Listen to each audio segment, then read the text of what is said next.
the environment. The way they're living in squalor actually hurts the environment instead of moving to the industrial system and the new advanced cleaner system. So this is economic warfare, is it not? Oh, it absolutely is. I mean, the developing world is poised to have the same miracle that the Western world had in the 20th century, except for unfounded global warming fears. Just to give you a few more examples, white wealthy Westerners in England, a grocery market chain, announced they were going to buy local. Well, this didn't sit well with poor Kenyan farmers whose livelihood depended on food exports to England. That's another example of this. You have across, again, using India, environmentalists have opposed various dams to bring in hydroelectric power because of environmental impacts. And I've seen it down in the Amazon rainforest. I did a documentary in 2000.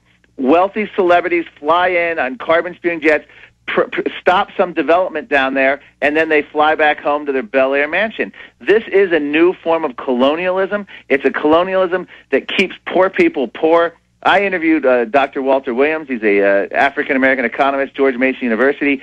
He said that many Westerners want to see the developing world poor because it's almost like going to visit, treating people like they're zoo. There's actually a whole thing called poverty tourism now, where you go and you see people live and you think, oh, isn't that neat, isn't that great? And the bottom line is environmental policy is going to keep them living that way. That's right. And these control freak communists who work for the big banks, because, again, they don't want a free market either. That's why the ultra-rich always fund the poor to set up socialism, to conduit the money and power to the elites. They are saying they want the same system here. They want to cut the population. Brown's head eco-advisor says cut the population from 60 million to 30 million, cut the population from 25 million. So they want to bring that here. And then they're going to fly around on their limousine liberal helicopters while we're in squalor. These are control freaks. I've talked to them. I compare it to the old Soviet Politburo, where the members of the party got all the perks. You have Arnold Schwarzenegger, who in his radio address just 3 weeks ago told Californians that to lower their carbon footprint, they should be air drying clothes, and that if you air dried your clothes every day for 6 months, you'd save, I don't know, X amount of pounds. The same Arnold Schwarzenegger, who the LA Times a year before chastised him for commuting to work in a private jet, a daily commute in his private jet. He's now telling Californians to hang their clothes out in out in the air. This is the level, and this is Al Gore flying the private jets, Leonardo DiCaprio. This is it's that two-tiered system. The masses live one way, and the party rulers live another. And but that's okay. That's okay because DiCaprio and Schwarzenegger and all of them are heavily invested in the carbon credit companies. They buy those from themselves. And also, they'll brag. I mean, at one point, Gore's film, he bragged that it was carbon neutral. Someone did the calculations. He only paid, I want to say the number was under $500. It was some absurd number. You can make a whole Hollywood film with all the carbon and claim you're carbon neutral for just $500. I don't think other people are getting charged so low. But we're finding Hollywood actors buying, for all the flying they do and for being in entertainment, they're buying offsets, and what's happening is they're either preserving land in Africa or planting trees. Before I left the U.S. Senate, I met with the Norwegian embassy, the Norwegian embassy, and they were touting this new thing that they're essentially going to pay poor countries not to develop.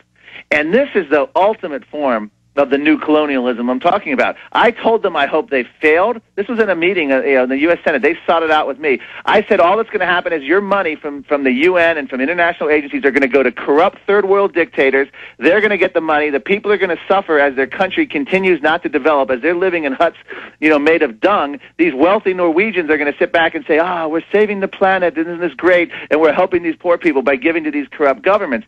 That is what's wrong right now in terms of international policy. What we need to do, I interviewed a South African activist who said it best.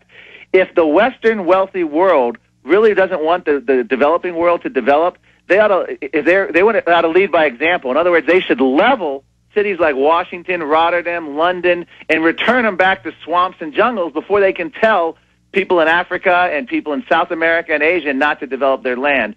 And that didn't go over too well with a lot of development actors. This was at a UN conference that the South African said it. But I think he was dead on. We have no business telling these countries, paying them, bribing them, whatever word you want to use, not to develop when it's not our kids that are dying of high infant mortality and short life expectancy.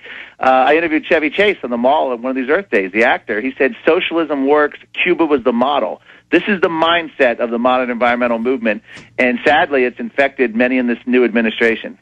And meanwhile, Chevy Chase is worth literally $100 million or more. Talking to these people in government and reading their writings, the high-level ones cold-bloodedly know this is a business, this is to control, this is to freeze the third world. I mean, they're very honest. Ben Cardin, Democrat from Maryland, told the Washington Post in April, global warming laws in Washington represent the greatest, the biggest potential, the greatest revenue-generating proposal of our time, was the exact quote. So you can imagine, they don't care about the science. They care about the greatest revenue-generating proposal of their time. And remember, he who controls carbon controls life. It's a bureaucrat's dream to control carbon dioxide. We had a scientist from Princeton come and testify, Will Happer, 200 peer-reviewed scientific studies.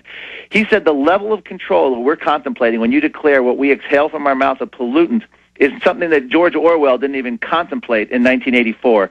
We are ceding over. We have the UK, a carbon card proposal where the government's going to monitor individual people, their carbon allowances. They're going to monitor how much you drive, where you set your thermostat. California's already tried regulating thermostats.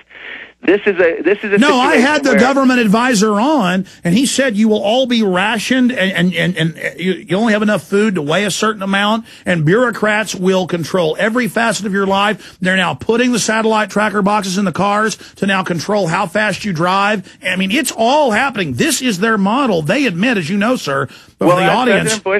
President Bush started the bank bailout, and then Obama continued with the stimulus packages, and now nationalizing, we're nationalizing banks, we're nationalizing automobiles. Just to put a simple line out, never before in U.S. history has more power and wealth and decision-making been concentrated in the hands of so few.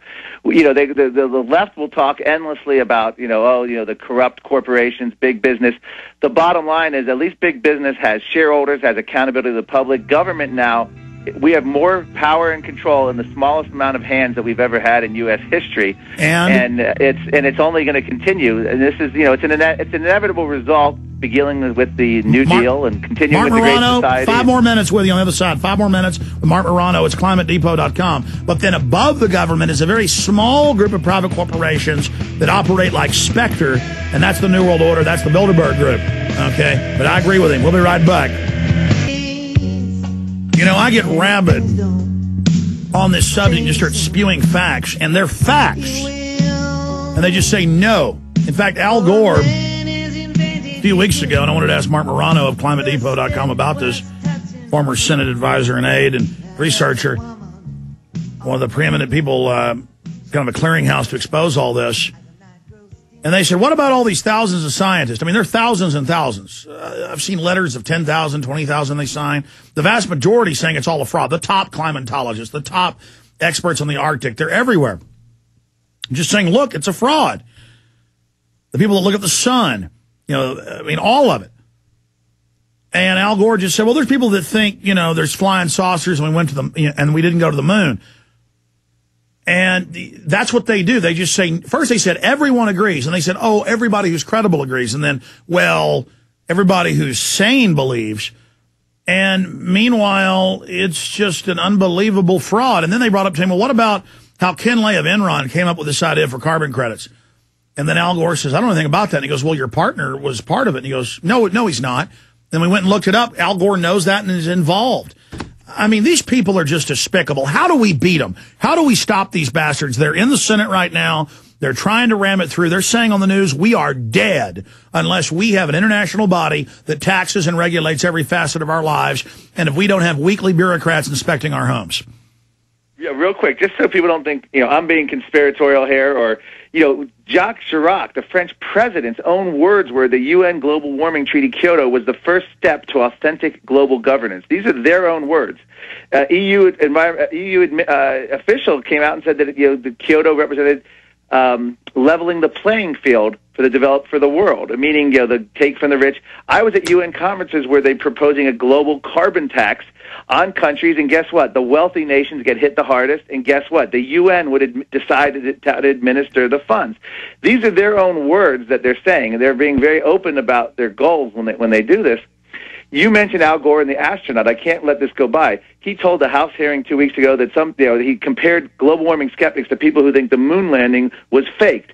Well, the bottom line is that talking point is now moot, as one of the moon landers himself, astronaut Jack Smith and a geologist, came out and declared himself a skeptic